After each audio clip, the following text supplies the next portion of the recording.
Mais autre situation encore, là, Ouais. j'essaie toujours d'économiser de l'argent sur le dos des gens. Hein. Admettons que... Êtes-vous inquiète? Oui, c'est ça. Elle dit, ça allait bien jusqu'à midi, tu sais. Mais admettons que Colline, elle, bon, c'est une bataillante, hein, donc on va lui donner son salaire. Elle veille au grain, c'est Mais très bien. que j'ai une deuxième personne, hein, on va dire que c'est un gars, hein, pour arrêter les stéréotypes. Admettons que c'est Hamza qui est présent. Mais lui, je pense que je peux sauver sur son salaire. Est-ce que je peux avoir deux personnes qui font le même travail dans mon organisme à but non lucratif, on s'entend, on enlève ce critère-là, qui font le même travail et j'ai un contrat de travail avec une personne et du bénévolat avec l'autre personne? Oui. Oui. C'est rare hein, qu'on répond oui puis on se tait après. Hein. Quand on est avocat, notez-le. Oui, parce que la tâche occupée ne fait pas partie de la définition de salarié. Okay. C'est tout simplement ça. La tâche occupée. Il faut, je ne vous oublie pas, madame, il faut faire une prestation, mais elle n'est pas décrite, elle n'est pas définie. Donc, la tâche occupée, elle ne définit pas le salarié dans aucune des lois que je vous ai nommées tantôt. Je ne veux pas vous mêler, mais je veux juste que vous ouvriez une minuscule parenthèse. Il y a juste une loi qui pointe la tâche exercée, c'est la loi sur les décrets de convention collective. Si Nicolas embauche sous décret facile à comprendre tout le personnel dans le secteur de l'automobile, un mécanicien, si j'embauche un mécanicien, que je le paye en vertu du décret et que je prétends devant le comité paritaire que mon autre personne, c'est un mécanicien bénévole, ça ne marche pas parce que dans la définition de salarié de la loi sur les décrets de convention collective, la tâche effectuée est déterminante pour le statut. On ferme la parenthèse, pas d'autre chose à retenir. Oui, madame. J'essaie de faire un petit peu du pouce sur ce que vous dites. Là, on parle de la tâche, mais si on regarde un poste qui est bénévole, ouais. qui est occupé par des bénévoles, ouais. puis là, l'employeur dit, est-ce que là, j'aurais un employé là, qui est en arrêt de travail, mais il peut continuer à travailler en même temps qu'il ne marche pas, il peut aller s'asseoir. L'après-midi, il est payé, puis le matin, c'est un bénévole, mais c'est le même poste, à la même place. Oui. Ça, est-ce que c'est oui. permis? Même oui. dans un milieu syndiqué? Oui. Oui. Mais est-ce que le bénévole va pas peut-être se sentir légitimé de lever sa main pour dire hey, je passe pour un clown, moi, là? Tu sais, je vous dis. Oui, absolument. C'est un droit de gérance. C'est un droit de gérance. L'employeur, surtout en plus, vous me dire dans une situation, possiblement, je reprends votre exemple, même si on n'était pas dans une situation de je dois accommoder un salarié qui a des limitations, mais évidemment, d'autant si j'ai besoin comme employeur d'accommoder un salarié qui a des limitations temporaires, bien oui, je vais pouvoir lui donner ce poste-là. Absolument, parce que la définition de salarié dans toutes les lois du travail, sauf les décrets de convention collective, ne se rattache pas à la tâche. Mais qu'est-ce que ça fait comme conséquence? Ça ouvre, bien, c'est ça, je vous vois réagir. Ça ouvre une zone grise, ça allume une lumière rouge. Parce que là, ça vient ombrager, ça vient rendre flou la ligne entre salarié et bénévole. Le bénévole qui va s'être fait tasser, excusez le terme, pendant la demi-journée où il faut qu'il laisse le salarié prendre sa chaise, bien, ça se peut que dans sa tête, il se dise « Hey, je ne suis peut-être pas un bénévole. » Mais ça fait partie des conséquences. Il faudra, et là, s'il y avait grief, plainte ou quoi que ce soit, bien, chacune des parties, des acteurs de la situation donnera sa version, puis, mais ça n'empêche pas. Mais il n'est pas tassé, le bénévole. Non, il pourrait, ouais, il ferait autre chose, c'est ça. Oui, oui, OK. OK. Le matin, il vient. Oui, il fait ça. L'après-midi, le même poste. C'est un salarié. Un salarié. C'est très, il n'y a rien qui interdit ça. Merci. Oui? J'ai une question qui me chicote. est-ce que je comprends? Ce que ça veut dire, c'est que, mettons que j'ai une entreprise avec des employés qui font des tâches, je les congédie, ça coûtera ce que ça coûtera pour les congédier, et je pourrais engager des bénévoles. Exact. Mais, avez-vous une entreprise à but lucratif? Oui, mettons que c'est à but lucratif, on va y aller. Bien, vous pouvez embaucher des bénévoles, mais si vos bénévoles, ils viennent cogner à la porte des normes du travail, ça se peut qu'on prenne leur plainte. Puis que nous, on considère que ça n'en est pas. Fait que c'est ça le risque. Mais ça, vous pouvez le faire. Ce qu'on peut faire, qui n'est pas illégal à faire, ça ne veut pas dire que ça n'entraîne pas pour l'autre partie, pour le sel. Premièrement, les salariés, vous dites, je congédie mes salariés. En fait, quand on renvoie chez eux pour tout le reste de la vie, nos salariés, on appelle ça les licenciés. Ça a un coût. Mais au-delà du coût, qui est assez balisé dans la loi sur les normes, chacun d'eux pourrait en plus dire « J'ai été licencié, la loi sur les normes a été respectée dans ses articles sur le licenciement, mais moi, je me suis aperçue que 2 semaines après, plein de monde avait été rembauché, donc je considère en plus que mon congédiement est sans cause juste et suffisante. Et ça coûte plus cher. Et c'est ça le risque.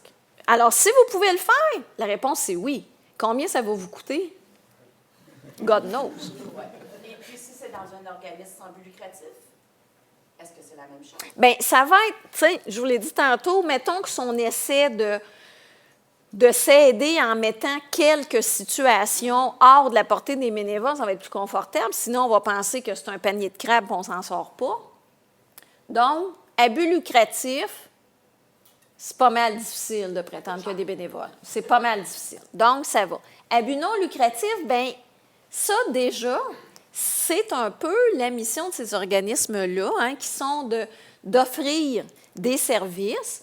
Et ça fait partie, puis là-dessus, Nicolas est beaucoup plus expert que moi, mais ça fait partie d'historiquement la charité par les communautés religieuses et qui est devenue l'action syndicale et qui est devenue les groupes communautaires. Donc, on aurait plus d'ouverture.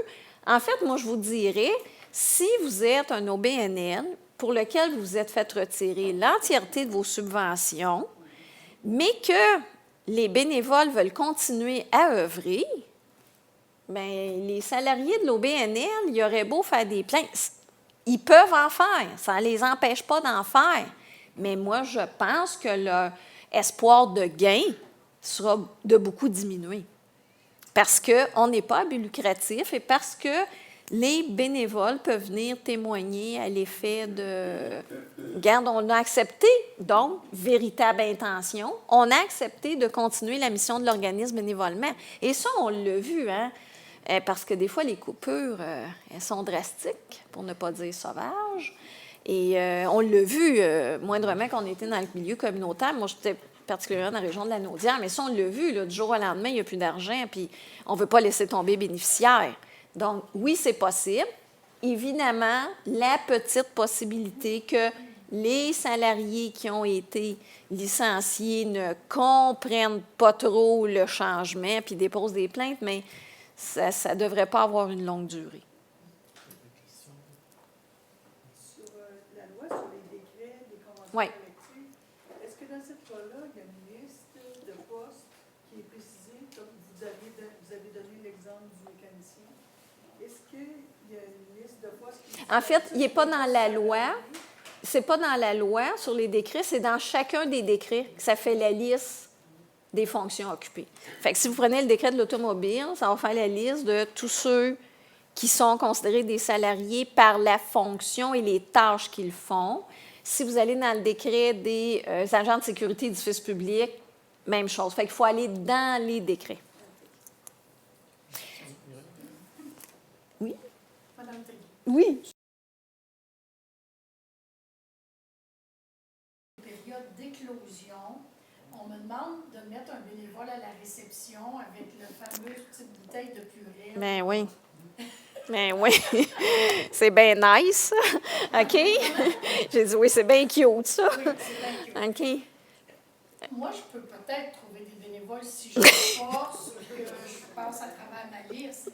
Mais j'ai aussi le gars du syndicat qui va venir vite me voir, qui va cogner, qui va dire, tu sais, Maryse, moi, j'ai des gens sur la liste de rappel comme préposés qui n'ont pas complété leur semaine de travail, puis qui, là, ils ont entendu dire que toi, tu vas mettre une bénévole, puis tu vas faire des beaux horaires pendant une semaine, deux semaines, le temps de... Puis là, je fais quoi? Je dis oui au gars du syndicat parce que je ne veux pas me le mettre à dos. Ou je dis oui à la direction générale qui me demande des bénévoles. Ou je dis oui, j'ai épluché ma liste de bénévoles. Puis il n'y en a pas un qui a répondu. En fait, vous allez devoir, et je pense que vous faites ça assez régulièrement dans votre travail, corrigez-moi si je me trompe, vous allez faire une évaluation du risque. Vous n'allez pas toujours donner raison à votre charmant représentant syndical. Puis je ne le dis pas, je n'argue pas, c'est leur boulot de faire ça. C'est leur boulot de dire, moi, ils sont payés pour ça, ces représentants-là. Tu sais, le syndicat, c'est ça, sa job, c'est de protéger les syndiqués. Alors moi, je suis convaincue, puis je ne connais pas le détail de vos vies comme responsable. Mais je peux vous dire que ce que j'ai lu de décisions depuis 2 jours, il y en a beaucoup qui sont exactement comme votre situation. C'est-à-dire qu'en vertu du Code du travail, si jamais votre représentant syndical n'est pas d'accord avec la réponse que vous lui... Bien, pas juste la réponse, en fait, la situation. Tu sais, parce que vous pouvez dire, oui, je vais mettre un bénévole, finalement, vous appelez tout le monde, vous n'avez pas. Il peut même faire un grief, mais vous n'aurez pas mis de bénévole avec le purée à la réception, fait que ça ne donnera rien. Mais si, effectivement, il y a un bénévole, il y a un article du Code du travail qui prévoit ça spécifiquement, c'est-à-dire qu'en tout temps, pendant la durée de la convention collective, le syndicat peut interpeller le tribunal pour dire « je veux faire trancher le statut ». Alors, quand on met un bénévole à la réception, puis que moi, j'ai dit mon monde sur ma liste de rappel, de préposés, il faut toujours rester vigilant là-dessus. Et évidemment, puis je vais vous dire une évidence, vous allez dire, ben oui, mon Dieu, garder des bonnes relations avec le syndicat, puis en discuter. Donc, il y a justement un syndicat dans un centre hospitalier de longue durée qui a déposé cette demande-là devant le tribunal, qu'on appelle un article 39, pour demander que 2 postes soient statués. Donc, il y avait ce qu'il appelait la préposée au loisir, mettons, et un autre poste, mais l'autre poste ne nous intéresse pas parce que ça a fini en travailleur autonome, ça n'a pas fini en bénévole. Mais notre préposée au loisir, Mme Julien, elle a été à la fonction publique pendant 35 ans, elle a pris sa retraite et elle voit dans le petit journal régional une petite annonce du centre d'hébergement qui, bon, là, sa petite annonce, c'est sûr quand tu veux gratter, là, quand tu veux gratter la petite annonce, hein, 1 an après l'annonce, là, emploi à temps partiel de bénévole. Ne jamais mettre le mot emploi. Ne pas mettre le mot emploi. Mettez pas le mot emploi. Je le sais qu'on s'entend qu'il y a une prestation à donner, mais mettez pas emploi, trouvez d'autres choses. Donc, en tout cas, donc, ils annoncent ça et ils mettent indemnisation de kilométrage. Tu sais, ce qui est bien correct, là, quand même. On est en région, puis il n'y a pas le métro. Bon. Alors, Mme Julien, elle vient 2 après-midi par semaine, puis elle fait des jeux avec les bénéficiaires, particulièrement bingo. C'est dans la décision, là, je ne fais pas ça pour faire une blague. Et au moment où la plainte elle est faite, donc elle fait à peu près 8 heures par semaine, 2 fois 4 heures, et elle déclare devant la cour qu'elle a un déplacement de 12 km à chaque fois. Donc, elle reste à 6 km du centre. Donc, elle fait 12 km le lundi, 12 km le jeudi. Le montant forfaitaire qu'il lui donne, c'est 80 $ par semaine.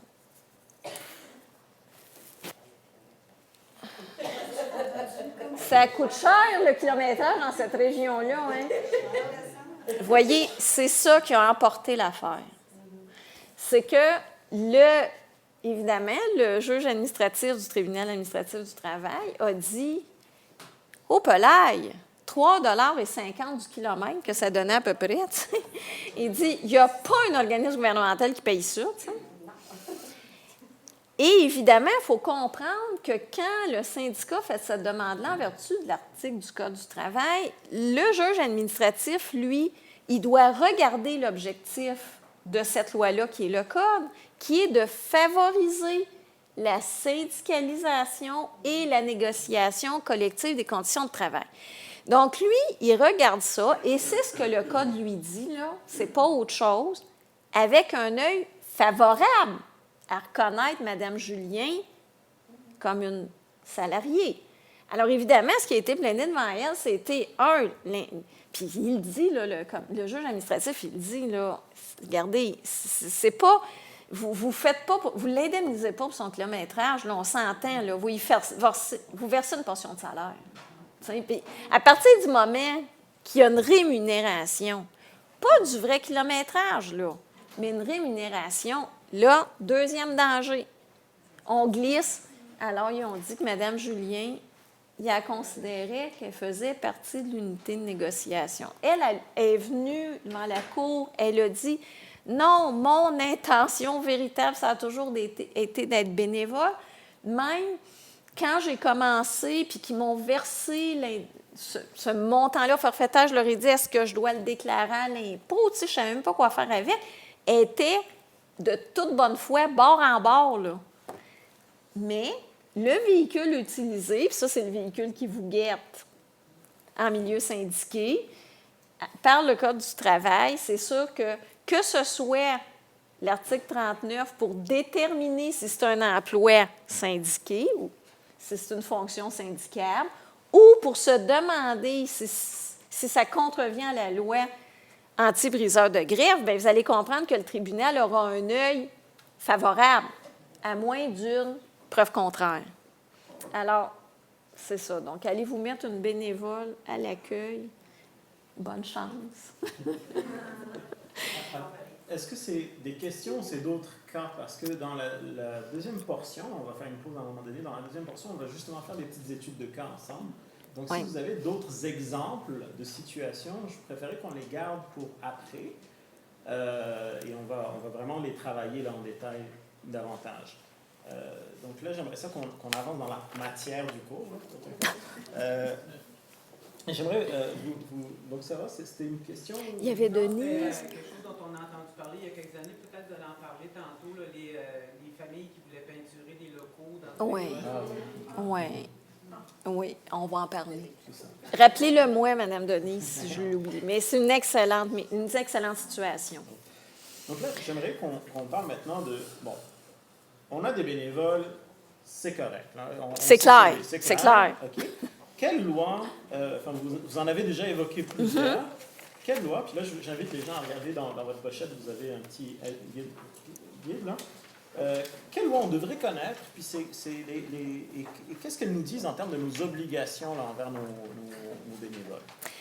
Essentiellement, donc, on comprend qu'on n'est pas dans la notion de contrat de travail, donc on n'est pas dans la notion de salarié. Ça ne veut pas dire qu'il n'y a rien qui encadre, au contraire. Donc, je vous remets en mémoire plus en détail la loi sur les accidents de travail, maladies professionnelles. Elle a même 2 articles de sa loi. Vous les avez dans la pochette, les articles 13 et 14, qui sont vraiment inscrits pour une situation de bénévole. Donc, est considéré comme un travailleur, puis vous voyez, il utilise le mot travailleur, la personne qui effectue bénévolement un travail aux fins d'un établissement si son travail est fait avec l'accord de la personne qui utilise ses services. Donc, intention des 2 parties, là, bénévolement de part et d'autre. On s'entend toutes les deux que c'est un travail bénévole. La partie qui reçoit le service, on pourrait l'appeler, mettons, entre énormes guillemets, l'employeur, même si on n'est pas dans une notion de salarié, on va se faciliter la vie pour la discussion. elle peut inscrire, puis j'imagine qu'en milieu du domaine de la santé et services sociaux, surtout auprès du secteur public, parapublic ou même privé, j'imagine que cette démarche-là, elle se fait. C'est-à-dire que l'établissement inscrit auprès de la CNESST, dans sa portion SST, inscrit ses bénévoles. C'est une inscription qui se fait annuellement. On doit la refaire à tous les ans. Et on donne la liste de nos bénévoles.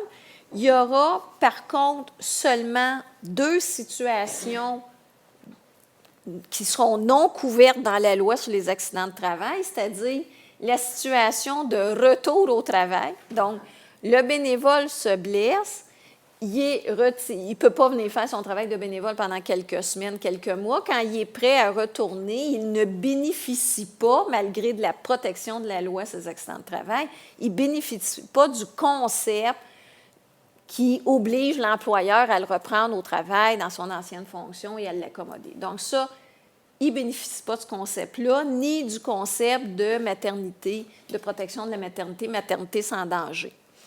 Mais tout le reste, oui. Ce qui est intéressant de cette inscription-là, c'est pas tant pour l'indemnité de salaire que la personne en retire. La loi le prévoit. La loi sur l'accident de travail le prévoit. Ce sera le salaire minimum au moment de la réclamation s'il y en a une. Mais l'intérêt des bénévoles, c'est bien tous les autres services que la CNESST couvre, de physiothérapie, etc. Si on est reconnu comme un accidenté du travail, même en situation bénévole.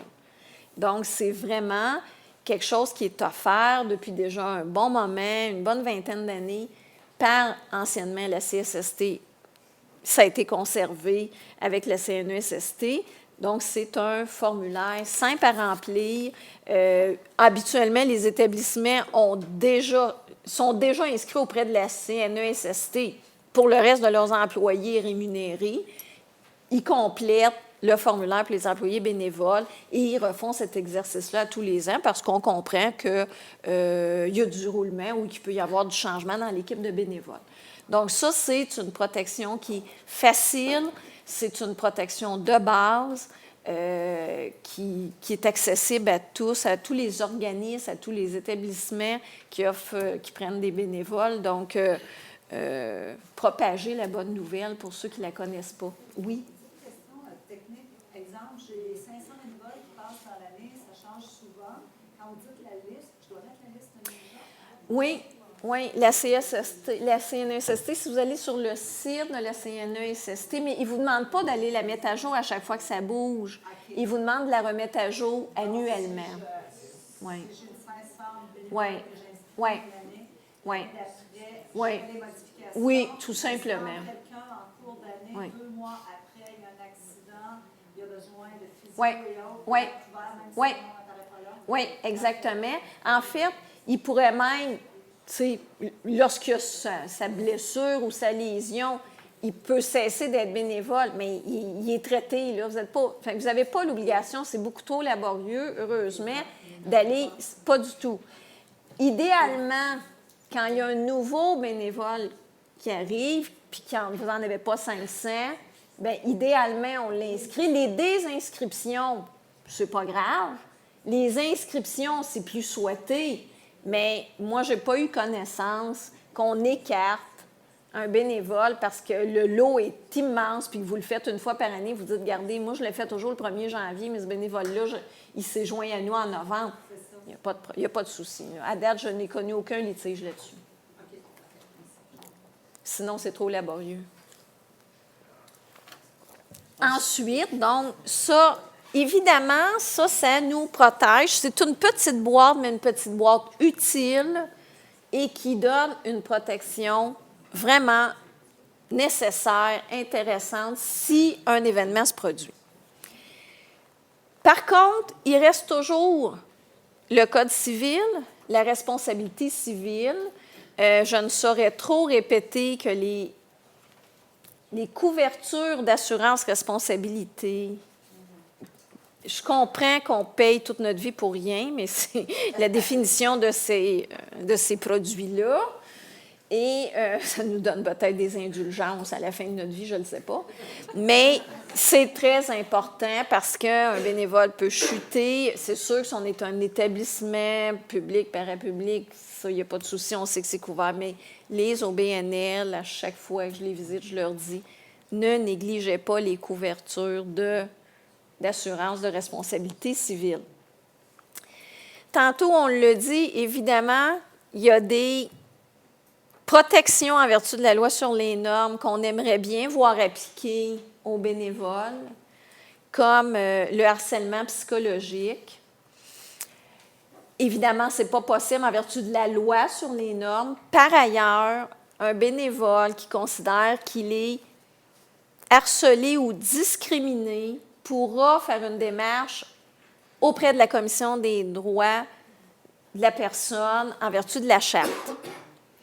Le seul critère, c'est qu'il faudra que ce harcèlement-là ou cette discrimination-là soit faite pour un des motifs qu'il y a dans la charte, mais il y en a à peu près 25. Là. Il n'y a pas beaucoup de situations qui ne sont pas couvertes, honnêtement.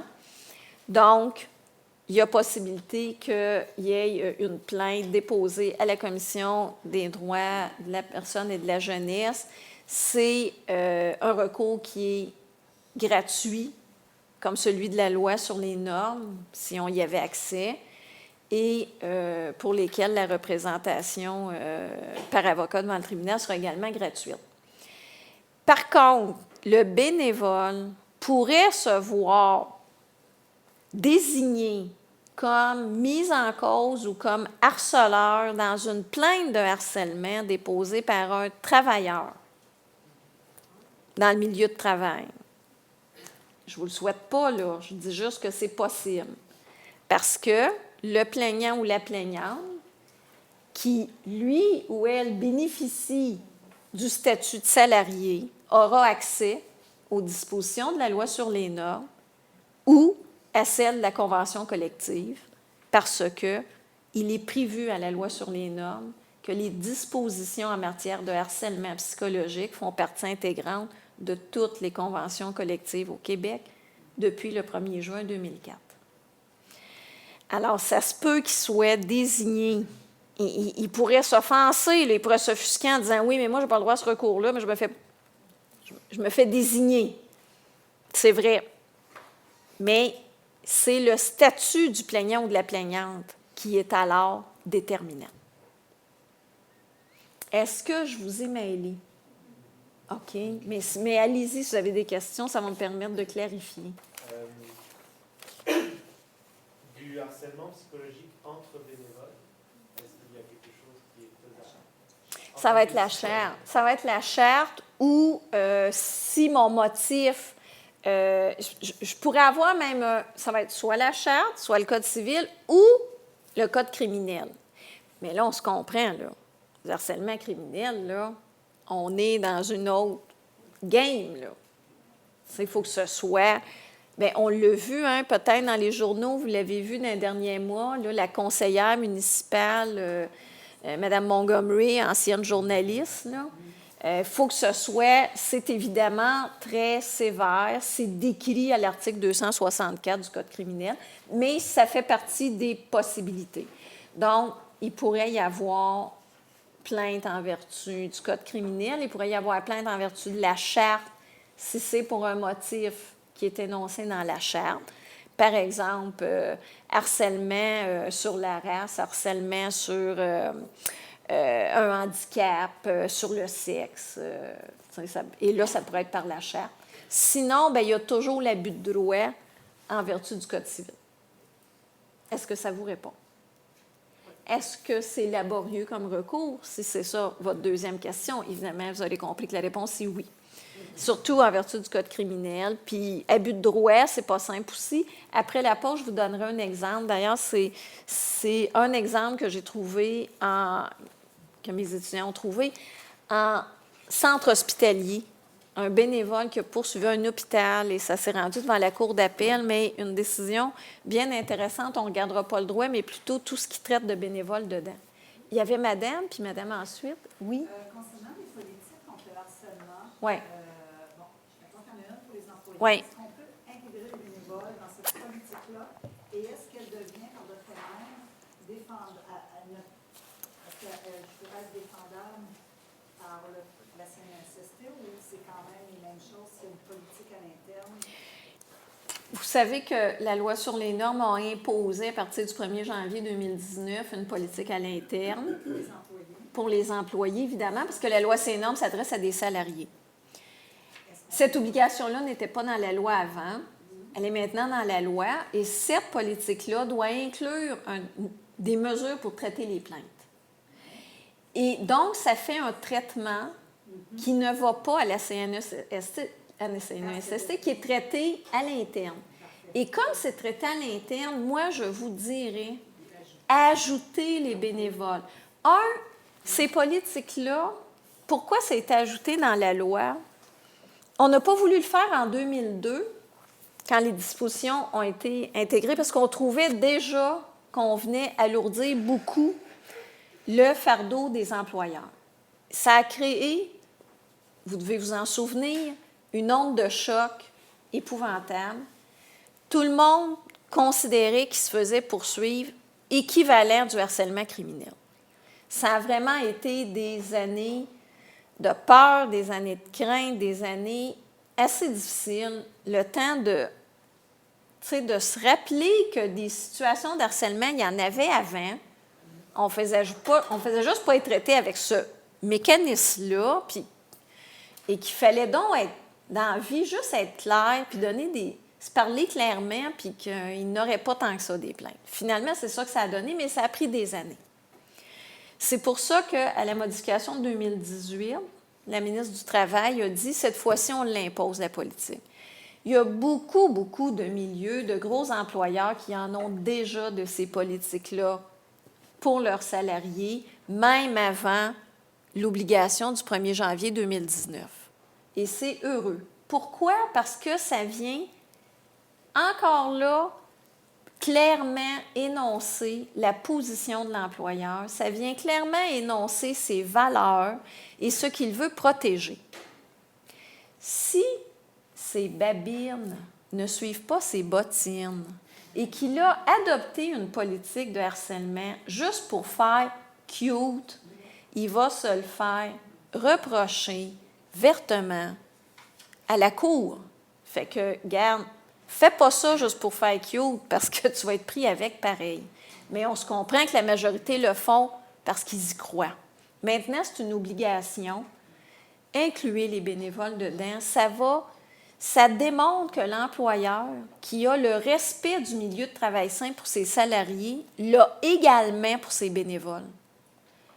On le conçoit, on le devine. Écrivons-le donc. Ça fait pas mal à personne et ça rassure tout le monde. C'est sûr que quand il y aura une situation, bien là, on fera face à la musique. Ça ne veut pas dire qu'il n'aura pas, ça ne veut pas dire que c'est un employeur qui a fait une politique bidon. Pas du tout. Parce que dans la vie, on ne peut pas suivre chacun des salariés dans comment il voit les choses puis comment il perçoit les choses. Fait que oui, ça se peut qu'il y en ait de ces plaintes-là à l'interne. Le processus les traitera. Et l'avantage de ces politiques-là à l'interne et de ces processus-là à l'interne, c'est que ça peut se faire beaucoup plus rapidement et en respectant tout le contexte de ce milieu de travail-là et tout l'historique de ce milieu de travail-là. Quand la commission des normes, elle débarque, elle ne peut pas débarquer 2 semaines après le dépôt de la plainte. Puis ensuite, elle a beau faire enquête puis s'approprier le milieu de travail, mais ce n'est pas comme quelqu'un qui travaille là depuis des années, là. Alors, c'est vraiment un processus à l'interne qui est le plus valable et profitons de notre discussion sur les bénévoles pour dire incluez-les dedans. Incluez-les parce que dans ce processus-là, il n'y a pas de souci, ils n'ont pas à être retirés. Ils ne pourront jamais déposer à la CNESST, mais à l'interne, ils pourront absolument faire valoir leurs droits, puis absolument lever leurs mains quand ils ont une inquiétude puis qu'ils pensent qu'ils sont harcelés. Est-ce que ça vous répond?